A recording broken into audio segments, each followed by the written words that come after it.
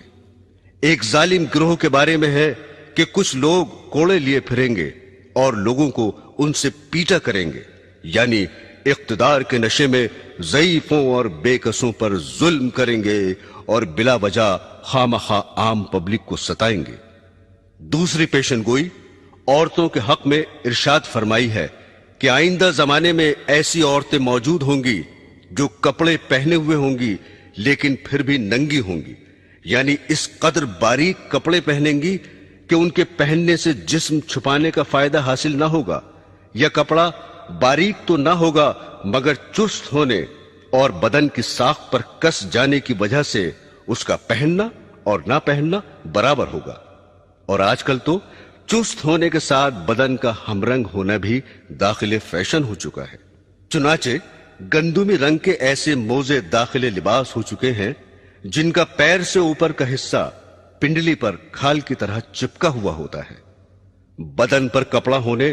اور اس کے باوجود بھی ننگا ہونے کی ایک صورت یہ بھی ہے کہ بدن پر صرف تھوڑا سا کپڑا ہو اور بدن کا بیشتر حصہ اور خصوصاً وہ اعضاء کھلے رہیں جن کو باحیا عورتیں غیر مردوں سے چھپایا کرتی ہیں، جیسا کہ یورپ اور ایشیا کے بعض شہروں میں ایسا لباس پہننے کا رواج ہے کہ صرف گھٹنوں تک قمیض ہوتی ہے، آستینیں موڑھے سے صرف 2-4 انچ ہی بڑی ہوتی ہیں، پنڈلیاں بالکل ننگی ہوتی ہیں اور سر بھی دوپٹے سے خالی ہوتا ہے۔ پھر فرمایا کہ یہ عورتیں مردوں کو اپنی طرف مائل کریں گی اور خود ان کی طرف مائل ہوں گی، یعنی ننگا ہونے کا رواج مفلسی کی وجہ سے نہ ہوگا بلکہ ان کی نیت مردوں کو بدن دکھانا اور ان کا دل لبھانا مقصود ہوگا، اور لبھانے کا دوسرا طریقہ یہ اختیار کریں گی کہ اپنے سروں کو جو دوپٹوں سے خالی ہوں گے مٹکا کر چلیں گی، جس طرح اونٹ کی پشت کا بالائی حصہ تیز رفتار کے وقت زمین کی جانب جھکا رہتا ہے۔ اونٹ کی پشت سے تشبیہ دینے سے یہ بھی بتایا کہ بال پھلا پھلا کر اپنے سروں کو موٹا کریں گی۔ پھر فرمایا کہ ایسی عورتیں جنت میں داخل نہ ہوں گی بلکہ اس کی خوشبو تک نہ سونگھیں گی۔ شریعت اسلامیہ نے زناکاری سے بھی روکا ہے اور ایسی چیزوں سے بھی روکا ہے جو زنا کی طرف بلانے والی ہیں، حتیٰ کہ اس کو بھی زنا فرمایا ہے کہ کوئی عورت تیز خوشبو لگا کر مردوں پر اس لیے گزرے کہ مرد اس کی خوشبو سونگھ لیں۔ برادران اسلام، کسی حادثے اور واقعے کا قیامت کی علامتوں میں سے ہونے کا یہ مطلب نہیں کہ قیامت کے بالکل ہی قریب ہو، بلکہ مطلب یہ ہے کہ قیامت سے پہلے اس کا وجود میں آ جانا ضروری ہے۔ اس لیے آن حضرت صلی اللہ علیہ وسلم نے بہت سے حوادث و واقعات کے بارے میں یہ فرمایا کہ قیامت اس وقت تک قائم نہ ہوگی جب تک ایسا نہ ہو جائے۔ اب میں وہ حوادث و واقعات بیان کرتا ہوں جو عموماً قیامت کے قریب تر زمانے میں ظاہر ہوں گے۔ رسول خدا صلی اللہ علیہ وسلم نے فرمایا کہ عیسائیوں سے صلح کرو گے جو امن والی صلح ہوگی۔ تم اور عیسائی آپس میں مل کر ایک دوسری عیسائی جماعت سے جنگ کرو گے، اس جنگ میں تمہاری فتح ہوگی، مال غنیمت ہاتھ لگے گا اور صحیح سالم واپس آ کر بڑے بڑے ٹیلوں والے میدان میں ٹھہرو گے جہاں درخت بہت ہوں گے۔ بیٹھے بٹھائے ایک عیسائی صلیب کو ہاتھ میں اٹھائے گا اور کہے گا کہ صلیب کی برکت سے فتح ہوئی۔ یہ سن کر ایک مسلمان کو غصہ آ جائے گا اور اس سے صلیب چھین کر توڑ ڈالے گا۔ یہ حال دیکھ کر عیسائی صلح کو توڑ دیں گے اور مسلمانوں سے جنگ کرنے کے لیے جمع ہو جائیں گے۔ مسلمان بھی اپنے ہتھیار لے دوڑیں گے اور عیسائیوں سے جنگ کریں گے۔ اس جنگ میں مسلمانوں کا بادشاہ شہید ہو جائے گا اور دوسرے ملکوں کی طرح ملک شام میں بھی عیسائیوں کی حکومت ہو جائے گی، اور جس عیسائی جماعت سے مسلمانوں کے ساتھ مل کر پہلے جنگ کی تھی اس سے اب یہ عیسائی صلح کر لیں گے۔ اس جنگ میں جو مسلمان بچیں گے وہ مدینے میں چلے جائیں گے اور خیبر کے قریب تک عیسائیوں کی حکومت ہو جائے گی۔ حضرات گرامی، جب مسلمان ہر طرف سے گھر جائیں گے اور ان کی حکومت صرف مدینہ منورہ سے خیبر تک رہ جائے گی تو وہ حضرت امام مہدی علیہ السلام کی تلاش میں لگ جائیں گے۔ حضرت امام مہدی علیہ السلام اس وقت مدینے میں ہوں گے اور امامت کا بار اٹھانے سے بچنے کے لیے مکہ مکرمہ چلے جائیں گے۔ مکہ کے بعض باشندے انہیں پہچان لیں گے اور ان کے پاس آ کر مکان سے انہیں باہر لائیں گے اور ان سے زبردستی بیعت یعنی خلافت کر لیں گے، حالانکہ وہ دل سے نہ چاہتے ہوں گے۔ یہ بیعت مقام ابراہیم اور حجر اسود کے درمیان ہوگی۔ غالباً حضرت امام کو طواف کرتے ہوئے بیعت پر مجبور کیا جائے گا۔ جب حضرت امام مہدی علیہ السلام کی خلافت کی خبر مشہور ہوگی تو ملک شام سے ایک لشکر آپ سے جنگ کرنے کے لیے چلے گا اور آپ کے لشکر تک پہنچنے سے پہلے ہی مقام بیدا میں جو مکہ اور مدینہ کے درمیان ہے زمین میں دھنسا دیا جائے گا۔ اس واقعے کی خبر سن کر شام کے ابدال اور عراق کے پرہیزگار لوگ آپ کی خدمت میں پہنچ جائیں گے۔ آپ کے مقابلے کے لیے ایک قریشی نسل شخص قبیلہ بنی کلب کے مردوں کا ایک لشکر بھیجے گا۔ قبیلہ بنی کلب میں اس شخص کی ننیحال ہوگی۔ اس قبیلے سے حضرت مہدی علیہ السلام کا لشکر جنگ کرے گا اور غالب رہے گا۔ حضرت امام مہدی علیہ السلام کے ظہور کے بارے میں